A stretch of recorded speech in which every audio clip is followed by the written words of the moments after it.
समस्त भगवत प्रेमी मित्र बंधुओं को सादर जय श्री कृष्ण। इस मनुष्य शरीर का वास्तविक ध्येय परमात्मा प्राप्ति ही है।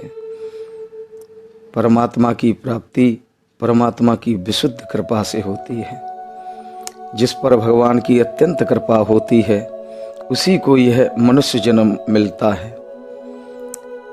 मनुष्य जन्म में भी भगवान जिस पर अतिशय कृपा करते हैं उसके इस मानव जीवन के आरंभ काल में ही ऐसा बुद्धि देते हैं, ऐसा विवेक देते हैं। भगवत प्राप्ति का मार्ग उसे जीवन के आरंभ काल में ही भगवत कृपा से सुलभ हो जाता है। संत तुलसीदास जी महाराज ने लिखा है, अति हरि कृपा जाहे पर होई, पाए देत एहि मार्ग सोई। इस भगवत प्राप्ति के मार्ग में वो ही पैर दे सकता है जिस पर भगवान की अत्यंत कृपा होती है। भगवान की कृपा ही भगवत प्राप्ति में मुख्य आधार है। संत तुलसीदास जी महाराज ने लिखा है, बिनु सत्संग न हरि कथा, तेहि बिनु मोह न भाग। मोह गए बिन राम पद, होय न दृढ़ अनुराग। बिनु सत्संग विवेक न होई, राम कृपा बिन सुलभ न सोई। यह दृश्य रूप माइक संसार जिसकी उत्पत्ति परिवर्तन नाश होता है, यह वास्तव में अत्यंत अभाव रूप है। इसकी प्रतीति मात्र है, प्राप्ति न किसी को हुई है न हो सकती है। जिस प्रकार स्वप्न में समस्त जगत की प्रतीति होती है, वास्तविक सत्ता उस स्वप्न की नहीं होती। जागृत में आने के बाद वह स्वप्न शून्य रूप हो जाता है, अत्यंत अभाव रूप हो जाता है।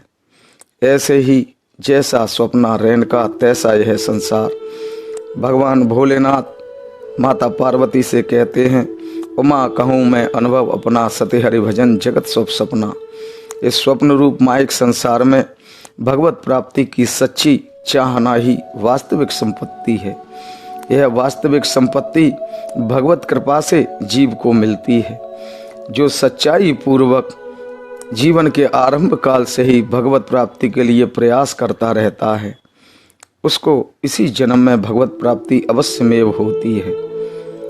भगवत प्राप्ति सत्य स्वरूप परमात्मा की प्राप्ति सच्चाई से होती है। जिसके अंदर वास्तविक विवेक है, जिसके अंदर सत्य असत का विवेक है, जो नाशवान संसार को नाशवान रूप जानता है, सत्य स्वरूप अविनाशी परमात्मा को अविनाशी रूप जानता है, जगत को पर मिलने बिछड़ने वाला जानता है, परमात्मा को सर्वश्रेष्ठ सुखीय रूप में जानता है, अपना वास्तविक हितैषी रूप में जानता है, जिसका जीवन सत्य स्वरूप स्वकीय परमात्मा के लिए पूर्ण समर्पित है, वह अपने साधन को सच्चाई पूर्वक करता है। सच्चाई पूर्वक साधन करने वाले साधक को निश्चित रूप ही सफलता मिलती है। यह सिद्धांत है सत्यमेव जयते। यह सिद्धांत है, जेहि के जेहि पर सत्य स्नेहु, सो तह मिले न कछ संदेहु। अतः हमें यह चाहिए कि हम सच्चाई पूर्वक भगवान को अपना माने, सच्चाई पूर्वक भगवत प्राप्ति के लिए अपने जीवन को समर्पित कर दें। वास्तव में परमात्मा ही मिलते हैं और कुछ यहाँ मिलता नहीं, और सबकी तो माइक प्रतीति है और परमात्मा की ही केवल प्राप्ति है।